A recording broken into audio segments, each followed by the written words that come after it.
بسم اللہ الرحمن الرحیم۔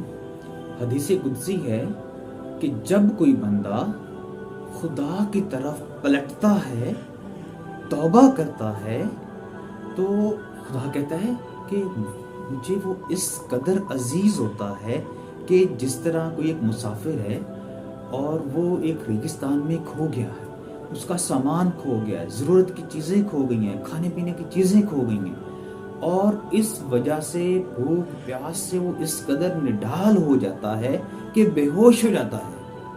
لیکن اچانک سے اس کی ایک آنکھ کھلتی ہے اور اس کو اپنا وہ سامان، وہ ضروری اشیاء وہ اسے نظر آ جاتی ہیں۔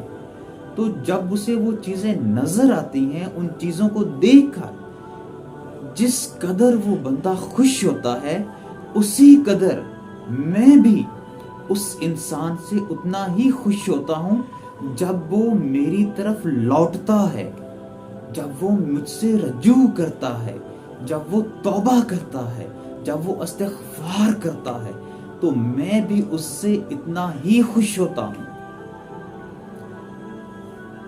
اور وہ تو خدا ہے، وہ خدا ہے، انسان سے محبت کرتا ہے۔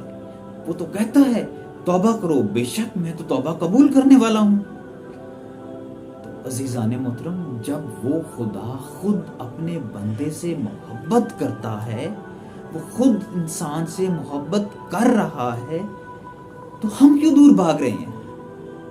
ہمیں کیا ضرورت ہے دور بھاگنے کی؟ جب خدا خود ہم سے محبت کر رہا ہے، ہم کیوں کر اس سے بھاگیں گے؟ ہمیں کیا ضرورت ہے دور جانے کی؟ بلکہ خدا یہ بھی تقاضا نہیں کرتا کہ آپ 24 گھنٹے مصلی پہ کھڑے رہیں، 24 گھنٹے رکوع میں رہیں، 24 گھنٹے عبادت کریں، 24 گھنٹے ریاضتیں کرتے رہیں۔ وہ تو صرف یہ چاہتا ہے کہ ہم اپنے معاملات درست کر لیں،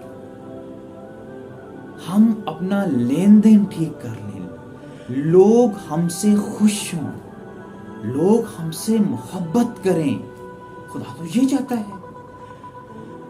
اگر ہم لوگوں سے محبت کریں گے، اس نے سلوک سے پیش آئیں گے، اللہ کی مخلوقات کو خوش کر دیں گے، تو جب ہم اللہ کی مخلوقات کو خوش کر دیں گے، اللہ ہم سے خوش ہو جائے گا، اور جس شخص سے اس کا مالک، اس کا خدا خوش ہو جاتا ہے۔ عزیزان محترم، ذرا آپ خود سوچیں کہ جہاں پہ ہم جاب کر رہے ہوتے ہیں، جس جگہ ہم امپلائی ہوتے ہیں، تو ہم اپنے باس کو خوش کرنے کے لیے کیا نہیں کرتے، کیا کیا جتن کرتے ہیں، لیکن جو ہمارا مالک حقیقی ہے، اس کو تو خوش کرنے کی بڑی چھوٹی چھوٹی شرائط ہیں، چھوٹے چھوٹے اعمال ہیں جن سے وہ راضی ہو جاتا ہے، جن سے وہ خوش ہو جاتا ہے۔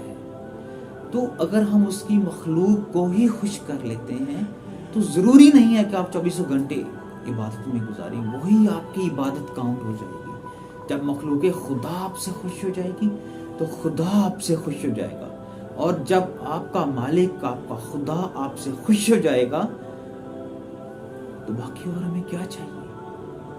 یہی تو چاہیے، اللہ کی محبت ہی تو چاہیے، اور ہمیں کچھ بھی نہیں چاہیے۔